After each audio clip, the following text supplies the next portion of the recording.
ప్రాణములను దక్కించుకొందురా అన్న అంశాన్ని బైబిల్లో నుండి మనమందరం కూడా ఆలోచన చేద్దాం. మరి మనం ఆలోచన చేయగలిగితే ఓర్పు అన్నది ఎంత కష్టతరముగా, ఎంత కఠినముగా ఉంటుందో దాని నుండి వచ్చే ప్రతిఫలము అంత మధురముగా ఉంటుంది.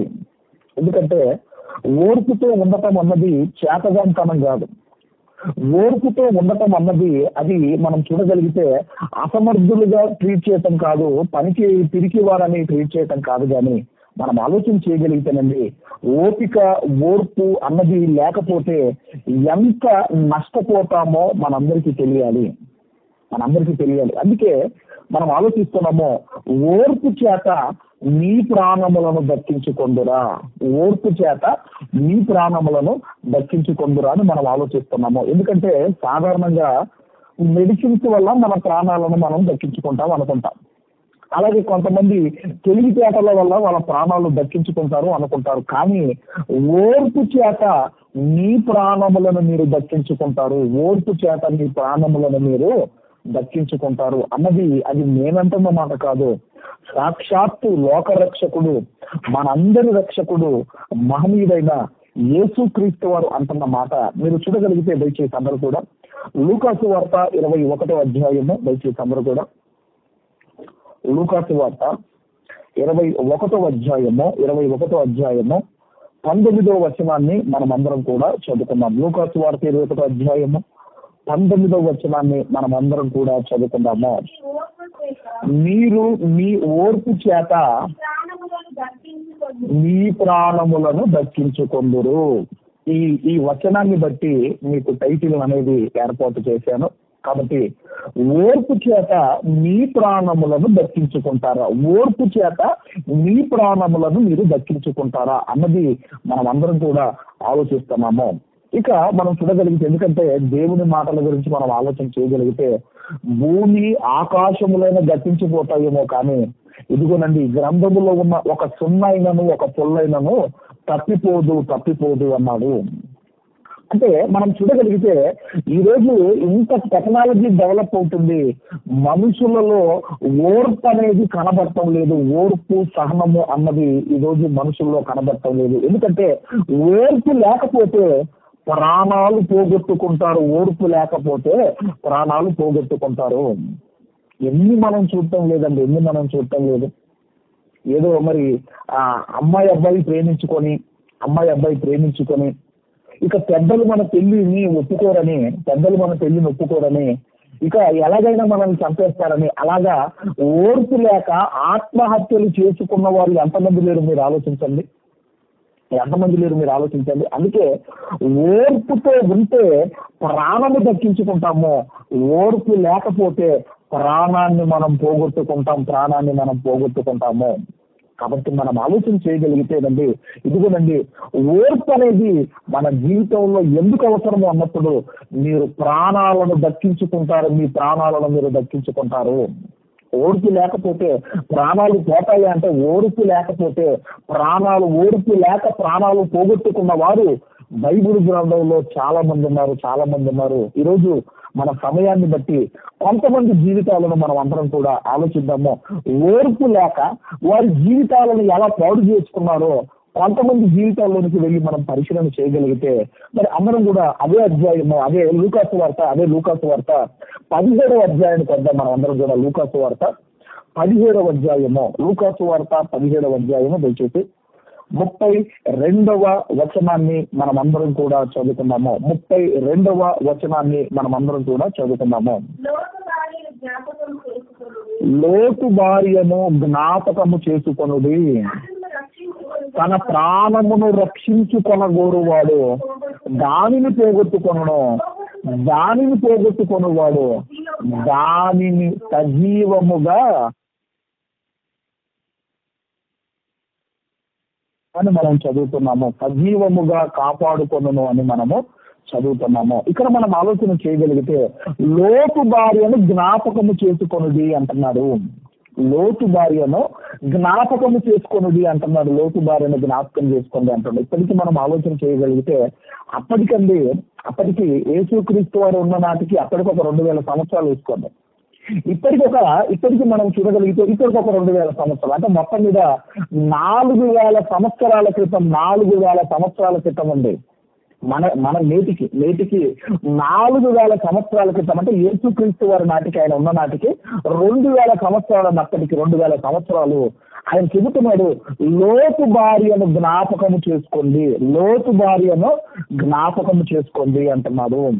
ఎప్పుడో క్రీస్తుకు పూర్వమో ఎప్పుడో 2000 సంవత్సరాల క్రితం జరిగిన ఒక సందర్భం, లేదంటే ఒక స్త్రీని జ్ఞాపకం చేసుకోండి అంటున్నాడు. లోతు భార్యను జ్ఞాపకము చేసుకోండి అంటున్నాడు. దీన్ని మనం ఆలోచన చేయగలిగితే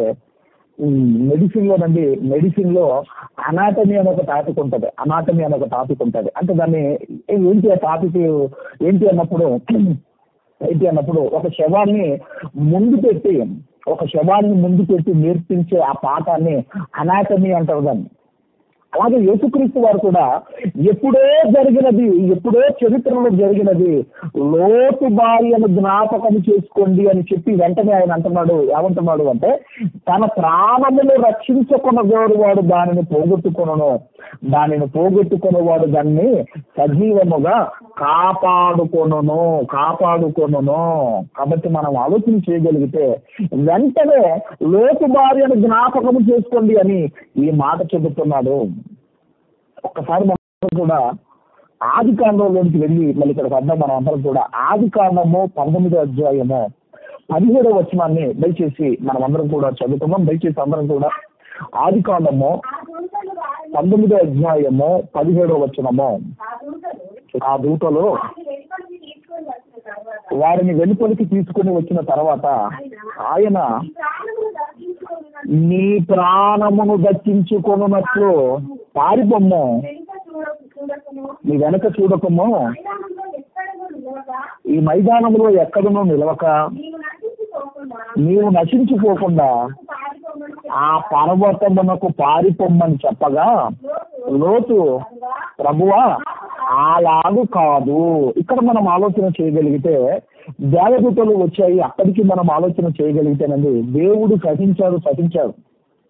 దేవుడు కూడా ఓర్పుతో ఉన్నాడు. ఇక ఏమని చెప్పాడంటే అబ్రహాము ఇదిగో ఈ సొదొమ గొమొర్రా ప్రాంతాలలో ఉన్న ప్రజల పాపాల భారము అది ఎక్కువైపోయింది. ఇక నేను మోయలేకపోతున్నాను అని ఏం చేశాడు అన్నప్పుడు అండి ఆ తర్వాత దేవదూతలను పంపించాడు. అప్పుడు దేవదూతలు, ఇప్పుడు మనం చదువుకున్న మాట, అక్కడ దేవదూతలు వచ్చి ఏమని చెబుతున్నాయంటే, ఆ దూతలు వారిని వెలుపలికి తీసుకొని వచ్చిన తర్వాత ఆయన నీ ప్రాణములను దక్కించుకొనున్నట్లు పారిపోమ్ము,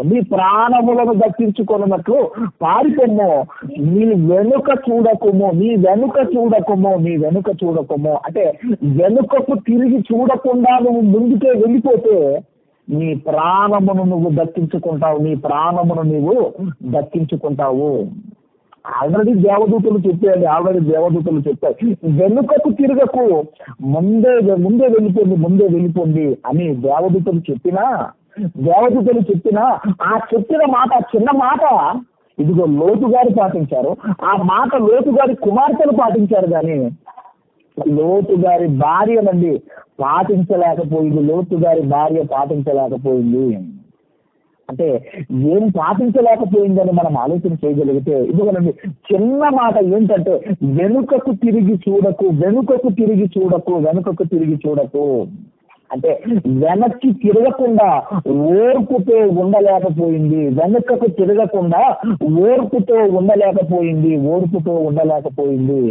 ఏమైపోయిందంటే ఉప్పు స్తంభముగా మారిపోయింది. అంటే వెనుకకు తిరగకుండా ఒకవేళ ఓర్పుతో ఉంటే మరి లోతు గారు ముందే వెళ్ళిపోయాడు. ఆ తర్వాత లోతు గారి కుమార్తెలు కూడా వెనకకు తిరగకుండా ఓర్పుతో ఉన్నారు, కానీ లోతు భార్య ఓర్పుతో ఉండలేకపోయింది. అందుకే ఏం జరిగింది అన్నప్పుడు ఆమె ప్రాణమును పోగొట్టుకున్నది. అందుకేనండి ఓర్పు అనేది చాలా చిన్నదే. అది చిన్నది కావచ్చు. ఓర్చుకోవటం సహించటం అన్నది చాలా చిన్నదే. అది పిరికితనం కాదు, అది అసమర్థత కాదు, అది చేతగానితనం కాదు, అది చిన్నదే. కానీ ఓర్చుకుంటే మీ ప్రాణములను దక్కించుకుంటారు. ఓర్చుకోకపోతే మీ ప్రాణములను పోగొట్టుకుంటారు. ఈరోజు ఈ సమాజంలో ఎంతో మంది మధ్య మనం బ్రతుకుతూ ఉంటాం. రకరకాల ప్రజలు, రకరకాల మాటలు, రకరకాల వాళ్ళ ప్రవర్తనను బట్టి మనకు బాధ కలుగుతూ ఉంటుంది, మనం మాట్లాడుతూ ఉంటాం. కానీ ఓర్చుకోవటం అన్నది మనం నేర్చుకోవాలి. పాజిటివ్ యాంగిల్లో తీసుకోవటం అన్నది మనం నేర్చుకోవాలి. మీ అందరికీ తెలుసు, ఒకప్పుడు అమెరికా దేశానికి ప్రెసిడెంట్ గా అబ్రహాం లింకన్ గారు మరి ప్రెసిడెంట్ అయ్యారు. ప్రెసిడెంట్ అయిన తర్వాత అమెరికా దేశాన్ని డెవలప్ చేయడానికి ఆ దేశంలో ఉన్న వ్యాపారవేత్తలు, అంటే బిజినెస్ మ్యాన్స్ ఉంటారు కదండి, బిజినెస్ మ్యాన్స్ తో ఒక మీటింగ్ ఏర్పాటు చేయాలి అనుకున్నాడు. ఎందుకు మీటింగ్ ఏర్పాటు చేయాలి అనుకున్నాడంటే ఆ దేశాన్ని డెవలప్మెంట్ కొరకు మాట్లాడాలి అని ఆ మీటింగ్ కి అందరినీ వ్యాపారవేత్తలను పిలిపించిన తర్వాత ఇక మీటింగ్ ఏర్పాటు చేసిన తర్వాత అందులో కూడా ఉంటారు కదండి కొంతమంది ఓర్చుకోలేని వాళ్ళు ఉంటారు కదా. ఎందుకంటే మనం ఎదుగుతుంటే ఓర్చుకోలేని వాళ్ళు ఉంటారు, మనం ఎదుగుతుంటే ఓర్చుకోలేని వాళ్ళు ఉంటారు.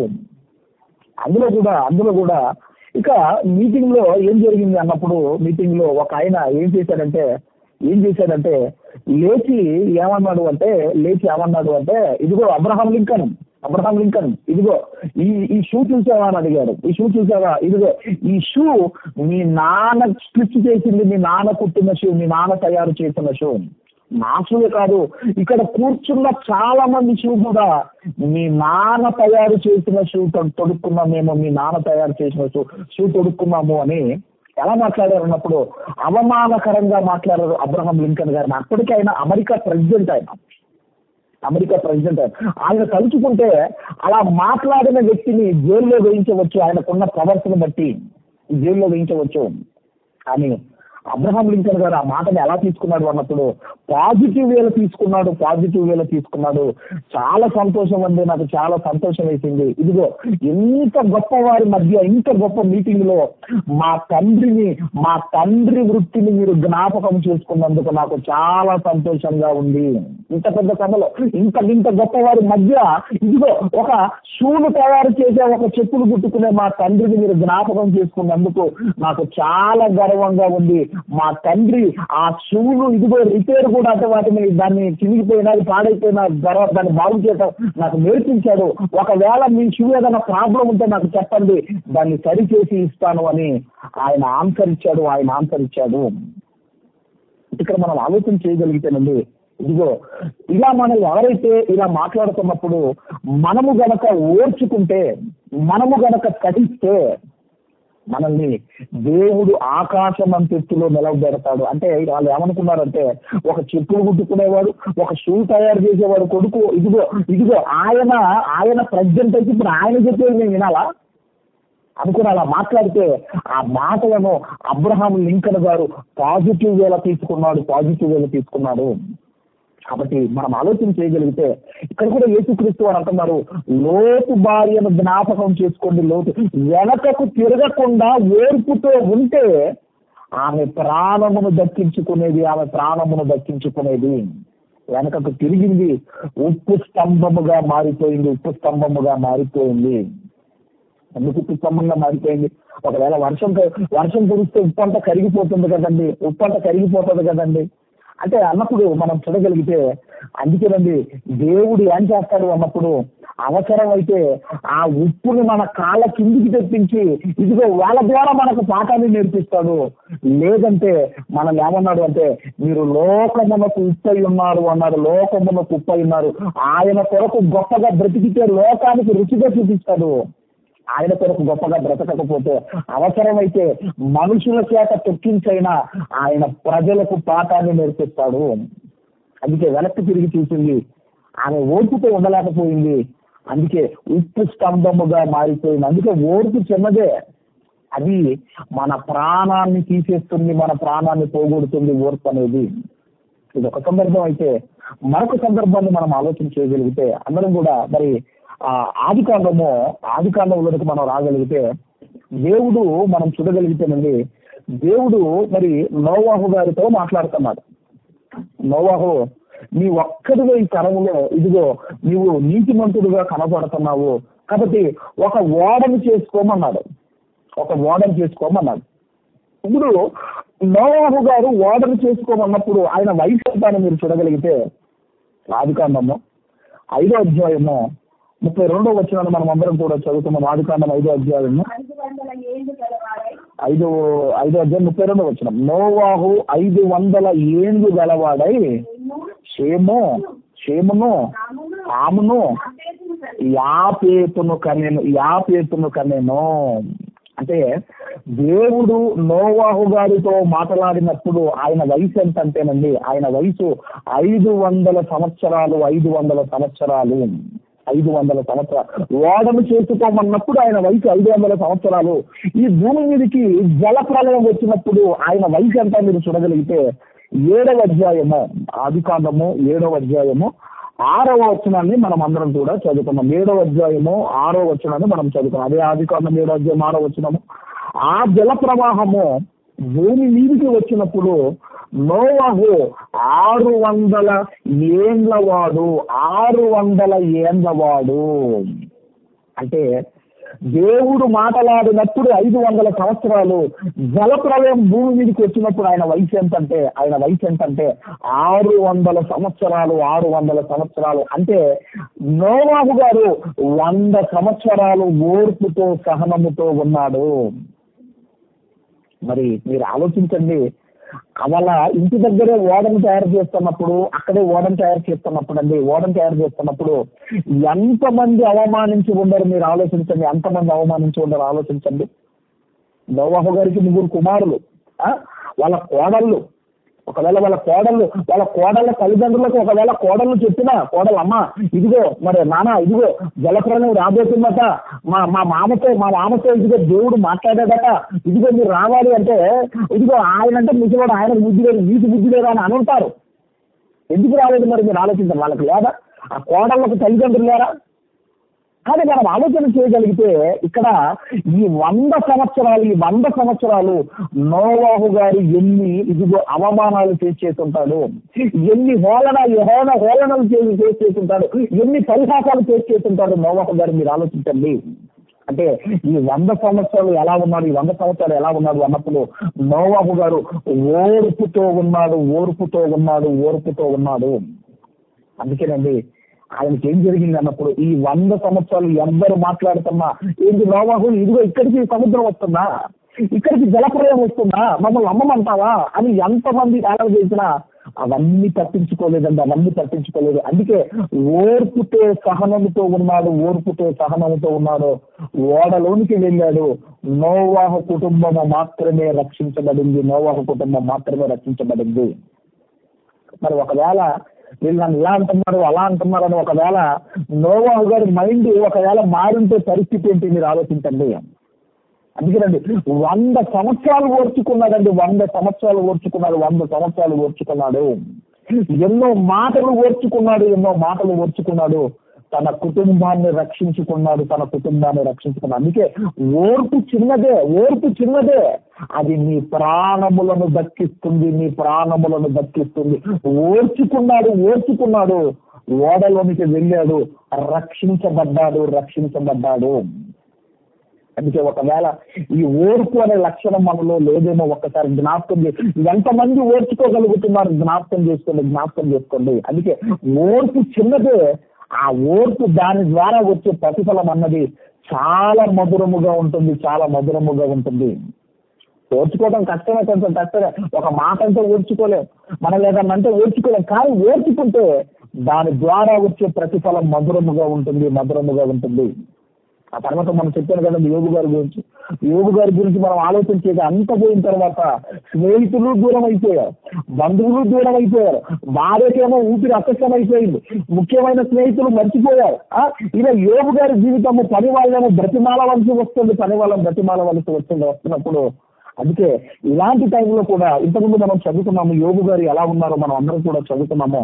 అది యాకోబు పత్రికలో ఒకసారి మనం అందరం కూడా యాకోబు పత్రిక, దయచేసి యాకోబు పత్రిక 5వ అధ్యాయము, యాకోబు పత్రిక 5వ అధ్యాయము 10-11 వచనాలు మనం అందరం కూడా చదువుకున్నాం. 10-11 వచనాలు. నా సహోదరులారా,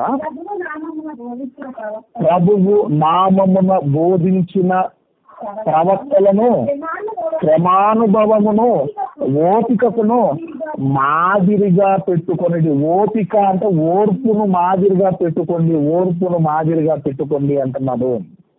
భక్తులు ఎవరైనా తీసుకోండి, పాత నిబంధనలో ఒక అబ్రహాము గారిని గుర్తు చేసుకున్న ఆశీర్వాదాలు కావాలి, ఒక యోబు గారిని జ్ఞాపకం చేసుకున్న ఆశీర్వాదాలు కావాలి, ఒక దావీదు గారిని జ్ఞాపకం చేసుకున్న ఆశీర్వాదాలు కావాలి. మొత్తం మీద ఆశీర్వాదాలు దేవుడు మాదిరిగా పెట్టుకోమన్నది ఏంటి అంటేనండి, వారి శ్రమానుభవమును ఓపికను మాదిరిగా పెట్టుకొని వాళ్ళు అనుభవించిన శ్రమలు, ఆ శ్రమలలో ఎలా ఓర్పుతో ఉన్నారో వాటిని మాదిరిగా పెట్టుకొనుడి.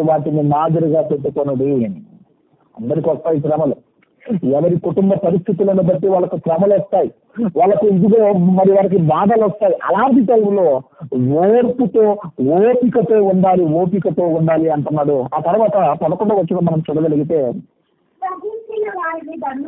సహించిన వారిని ధన్యులను కొనుచున్నాము కదా, మీరు యోబు యొక్క సహనమును గూర్చి వింటిరి. ఆయన ఎంతో జాలియు కనికరమును గలవాడని మీరు తెలుసుకొని ఉన్నారు. ఎందుకు ఇక్కడ ఈ పత్రిక ఎవరికి రాస్తున్నాడు అన్నప్పుడండి, చెదిరిపోయిన యూదులకు రాస్తున్నాడు. ఇది ఎవరికి రాస్తున్నాడు అన్నప్పుడు చెదిరిపోయిన యూదులకు రాస్తున్నాడు. ఇదిగో మీరు ఓర్చుకుంటే మంచిది కదా, ఓర్చుకున్న వారిని ధన్యులనుచున్నాం కదా. యోబు యొక్క సహనమును గూర్చి వింటిరి. ఆయన ఎంతో జాలియు కనికరము గలవాడని మీరు తెలుసుకొని ఉన్నారు. ఆయన ఓర్చుకోకపోతే 2 అంతల జీవనలు ఎలా వచ్చేటి మీరు ఆలోచించండి. ఆయన ఎలా ఉన్నాడు అన్నప్పుడు, ఆ కష్టాలలో, ఆ బాధల్లో ఆయన ఓర్చుకున్నాడు గనకనే 2 అంతల ఇదిగో మేలులు, 2 అంతల దీవెనలు ఇదిగో యోబు గారు పొందుకున్నారు. అందుకే యేసుక్రీస్తు వారు ఏమంటున్నారు అంటే, ఓర్పు చేత మీ ప్రాణమును దక్కించుకొందురు.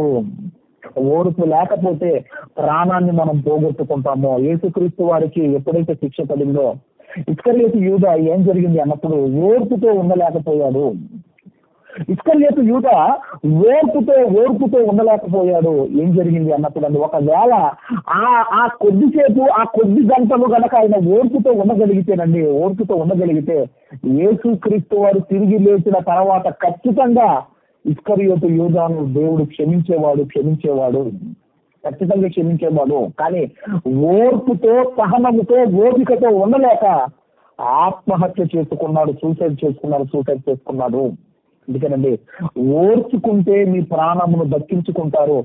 ఓర్చుకోకపోతే, ఓర్పు లేకపోతే మన ప్రాణమును మనం పోగొట్టుకుంటాము.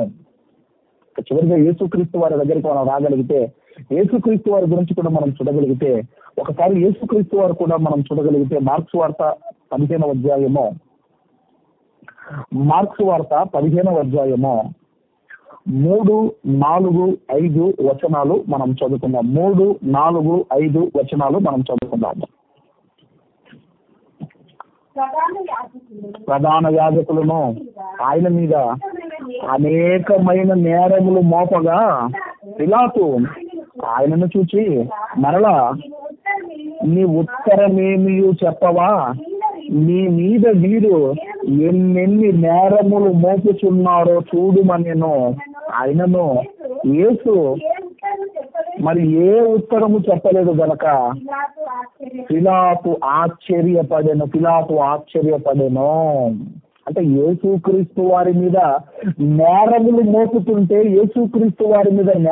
మోపుతుంటే ఆయన మౌనముగా ఉండేసరికి ఇదిగోనండి రోమా గవర్నర్ అయినా ఆశ్చర్యపోయాడు. మరి ఎందుకు మౌనముగా ఉన్నాడు ఆయన? ఎందుకు ఓర్చుకున్నాడు ఆయన? ఎందుకు ఓర్చుకున్నాడండి? ఆయన శాస్త్రుల పరిచయుల నోరు మూయించను అని మనం చదువుకుంటాం. ఆయన శాస్త్రుల పరిచయుల నోరు మూయించను అని మనం చదువుకుంటాం. ఆయన నోరు తెరిస్తే అందరి నోర్లు మూతపడతాయి. కానీ యేసుక్రీస్తు వారు వచ్చిన పని వేరు. ఇంకా ఆయనను ఎలా అవమానిస్తున్నారో మీరు చూడగలుగుతానండి. లూకాసు వార్త 22వ అధ్యాయము, లూకాసు వార్త 22వ అధ్యాయము 63-64 వచనాలు మనం చదువుతున్నాం. 63-64 వచనాలు మనం చదువుతున్నాము.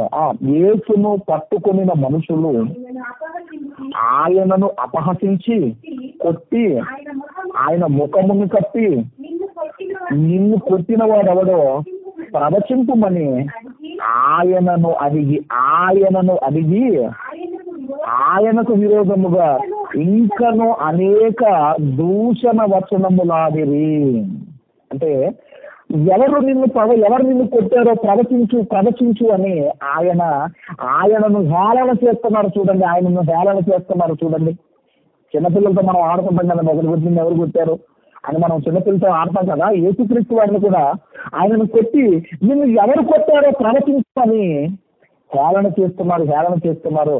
నేరములు మోపుతుంటే ఓర్చుకున్నాడు, హేళన చేస్తుంటే ఆయన ఓర్చుకున్నాడు. ఎందుకు ఓర్చుకున్నాడు ఆయన? ఎందుకు మౌనముగా ఉన్నాడు? ఎందుకు ఓపికతో ఉన్నాడు అన్నప్పుడు అండి, మనకేదో నేర్పించాలి అనుకున్నాడు. ఏం నేర్పించాలి అనుకున్నాడు అన్నప్పుడు అండి, అందరం కూడా మొదటి పేతురు పత్రిక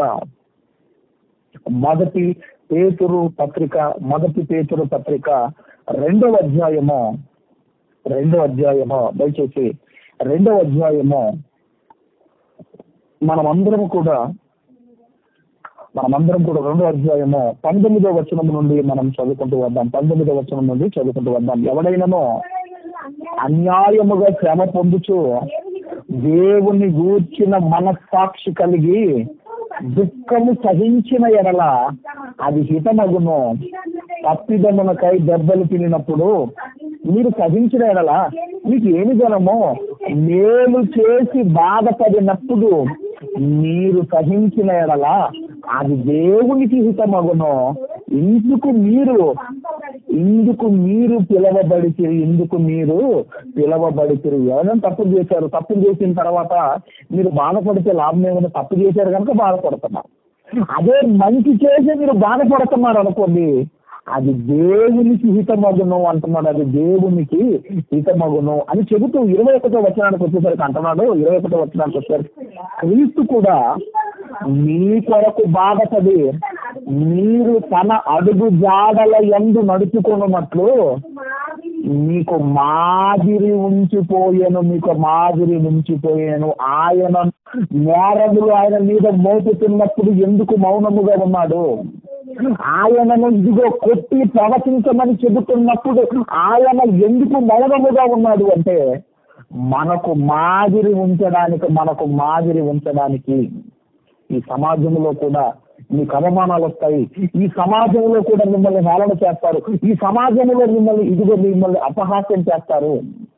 అప్పుడు మీరు కూడా ఓర్చుకోవాలని మనకు మాదిరి ఉంచిపోయాను. అందుకే క్రీస్తు మన కొరకు బాధపడి మీరు తన అడుగు జాడలందు నడుచుకున్నాడు. మీకు మాదిరి ఉంచిపోయాను. 22వ వచనం కూడా చదువుతున్నాము. ఆయన పాపము చేయలేదు, నోటను ఏ కపటమునో కనబడలేదు. ఆయన దూషింపలేదు. ఆయన శ్రమ పెట్టబడి బెదిరింపక న్యాయముగా తీర్చు దేవునికి తన్ను తాను అప్పగించుకొనెను. ఆయనను దూషించిన బదులు దూషించలేదు. ఆయన పాపము చేయలేదు. ఆయన నోట ఏ కపటము లేదు అని మనం చదువుకుంటున్నాము. అంటే యేసుక్రీస్తు వారు అన్యాయముగా శ్రమను అనుభవించాడు. అది దేవునికి హితమగును అంటున్నాడు. అందుకే నేను చూసినప్పుడు బాధపడినప్పుడు మీరు సహించిన ఎడల అది దేవునికి హితమగును. ఇందుకు మీరు పిలవబడితే మీరు మంచి చేసిన మిమ్మల్ని అనేవాడు అంటూనే ఉంటాడు. అంటూనే ఉంటారు. ఎందుకంటే నోరుంది కదా అని మళ్ళీ బయట వాడవాడని మనోళ్ళే అంటారు, బయట వాడనడు. కాబట్టి మనం ఆలోచన చేయగలిగితే మనం ఎలా ఉండాలి అన్నప్పుడు ఓర్చుకుంటే ఓపికతో ఉంటే మీ ప్రాణమును మీరు దక్కించుకుంటారు, మీ ప్రాణమును మీరు దక్కించుకుంటారు. కానీ మనం ఆలోచన చేయగలిగితే మరి యేసుక్రీస్తు వారు అనగానే దేవుని యొక్క స్వరూపము కలిగిన వాడు, దేవునితో సమానుడు ఆయన. అందుకే ఆయన అన్నాడు, నన్ను చూసిన వాడు దేవుణ్ణి చూసినట్టే, నన్ను చూసిన వాడు దేవుణ్ణి చూసినట్టే. కాబట్టి మనకు ఒక మాదిరి చూపిస్తున్నాడు. ఓర్చుకున్నాడు. నేరములు మోపుతుంటే, కొట్టి ప్రవచించమంటుంటే ఆయన ఓర్చుకున్నాడు. అందుకని మరి అందరూ కూడా మరి దయచేసి విలాప వాక్యములు లెమెంటేషన్స్ అంటారు ఇంగ్లీష్ అయితే, విలాప వాక్యములు 3వ అధ్యాయము 26వ వచనాన్ని మనం చదువుకున్నాం. 3వ అధ్యాయము 26వ వచనం.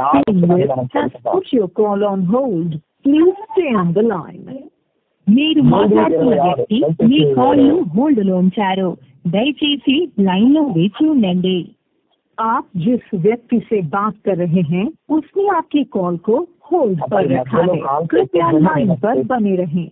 The person you are speaking with has put your. దయచేసి ఇది రికార్డ్ అవుతుంది, 1 గంట సేపు ఓర్చుకోండి దయచేసి.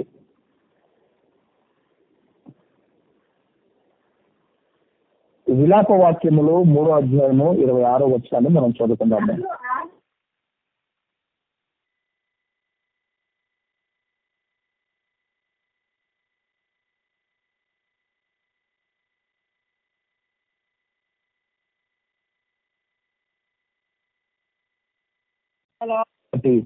ఓర్పు అనేది మనకు చాలా అవసరం.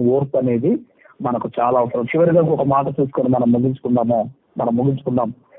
అపోస్తులైన పౌలు గారు తిమోతికి రాసిన 2వ పత్రిక, అపోస్తులైన పౌలు గారు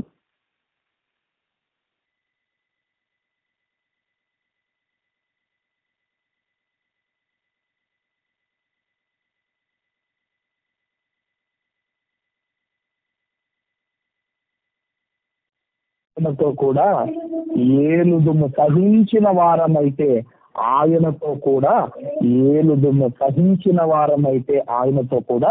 ఏలుదుము. కాబట్టి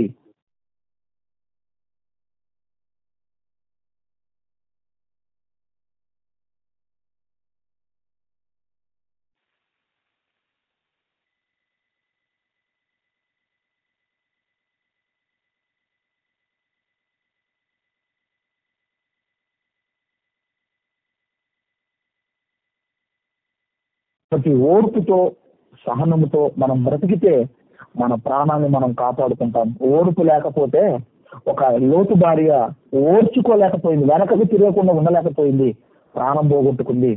ఒక ఇస్కరియోతు యూదా యేసుక్రీస్తు వారు లేచేంత వరకు ఓర్పుతో ఉంటే ఆయన ప్రాణమును దక్కించుకునేవాడు. అలాగే మనం చూడగలిగితే ఓర్పుతో ఇదిగో లోతు గారు 100 సంవత్సరాలు ఆయన ఓర్చుకున్నాడు, ఆయన ప్రాణమును దక్కించుకున్నాడు.